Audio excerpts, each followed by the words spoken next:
Ramachandrapuram ICTS project AP anganwadi కార్యకర్తల నిరవధిక సమ్మె సోమవారం నాటికి 14వ రోజుకు చేరింది.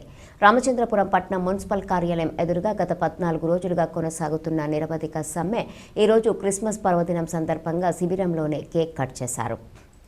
తమ న్యాయమైన డిమాండ్ల సాధన కొరకు చేస్తున్న మా నిరసన కార్యక్రమాన్ని ఇప్పటికైనా సీఎం జగన్మోహన్ రెడ్డి గుర్తించాలని యేసుక్రీస్తుని ప్రార్థించారు. సుప్రీంకోర్టు ఆదేశాల మేరకు కనీస వేతనం ఇవ్వాలని, గ్రాట్యుటీ అమలు చేయాలని, అంగన్వాడీ చిన్నారులకు అమ్మఒడి వర్తించాలని, సంక్షేమ పథకాలు అమలు చేయాలని, చనిపోయిన వారి స్థానంలో వారి కుటుంబంలో ఒకరికి ఉద్యోగం ఇవ్వాలని, ప్రమోషన్లో రాజకీయ జోక్యం ఉండరాదని తదితర డిమాండ్లతో కూడిన ప్లకార్డులు ప్రదర్శించారు. ఆ యేసుక్రీస్తు సీఎం జగన్ మనసు మార్చి మా డిమాండ్లను నెరవేర్చాలని కోరారు.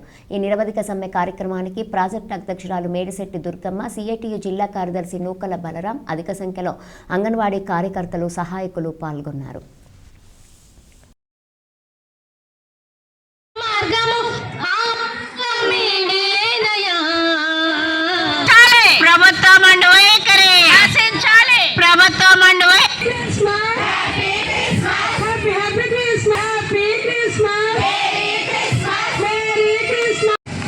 అదేవిధంగా మేము క్రిస్మస్ పండుగ చేస్తున్నాం. ఇక్కడ ఇప్పటికైనా నీ మనసుకు అడుగుద్ది అనుకుంటున్నావు, కరెక్ట్ పోతే నువ్వు ఎక్కడికి పోతావో నీకే లేదు, గుర్తుంచుకో.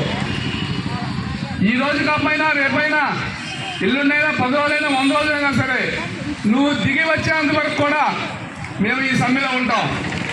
క్రిస్మస్ పండుగ యొక్క సందర్భంగా మేము తెలియజేస్తున్నాం నీకు, నువ్వు పండుగ చేసుకుని పబ్బాలన్నీ తింటున్నావు.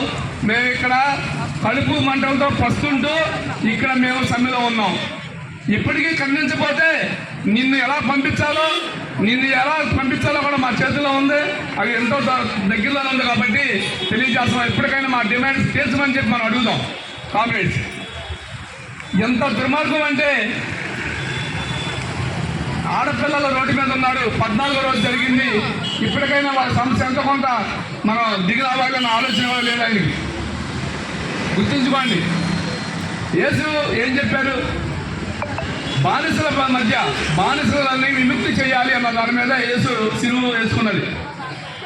అలాగే మీ అందరూ కూడా మీ సమస్యలు తీరడానికి సిలువ వేసుకుని యేసు ఆ రోజు ఎంత బాధపడ్డారో మీరు కూడా సిలువ లాంటి ఈ దీక్షలో కూర్చుని సమస్యను పరిష్కారం అయినంత వరకు కూడా మీరు పోరాడతారని చెప్పి నేను ఆశిస్తున్నాను.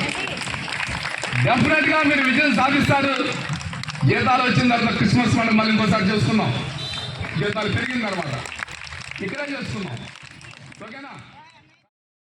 బలరాం, సిఐటియు జిల్లా కార్యదర్శిని. ఈరోజు సమ్మె 14వ రోజు చేరుకుంది. క్రిస్మస్ పండుగ ఈరోజు. కానీ జగన్మోహన్ రెడ్డి గారేమో పండగ, కానీ అంగన్వాడీ కార్మికులకి క్రిస్మస్ చేసుకోకుండా ఈ టెంట్లోనే వాళ్ళ సమస్యల మీద దీక్ష చేస్తున్నారు. అదే జగన్మోహన్ రెడ్డి గారు, ఇప్పటికైనా మీరు ఏదో క్రిస్మస్ దీనికన్నా మీరు ప్రార్థన చేస్తారు కాబట్టి మంచి ఏదైనా శుభవార్త చెప్తారనుకున్నారు. కానీ ఈరోజు కూడా మీ మనసు కలగలేదు. అందుకనే ఈ యొక్క అంగన్వాడీ కార్మికులందరూ కూడా క్రిస్మస్ని టెంట్ దగ్గర జరుపుకుని వాళ్ళ యొక్క ఇండియాలో ఏం జరుపుకోకుండా ఇక్కడికి వచ్చి వాళ్ళకి నిరసన తెలియజేస్తున్నారు. ఇప్పటికైనా మీరు కరుణించి ఈ యొక్క అంగన్వాడీ సమస్యలను పరిష్కరించి వాళ్ళు ఏదైతే న్యాయమైన డిమాండ్స్, జీతాల విషయం కానీ, గ్రాట్యుటీ కానీ అడుగుతున్నారో వాటిని వెంటనే నెరవేర్చాలని చెప్పని మేము కోరుకుంటున్నాం.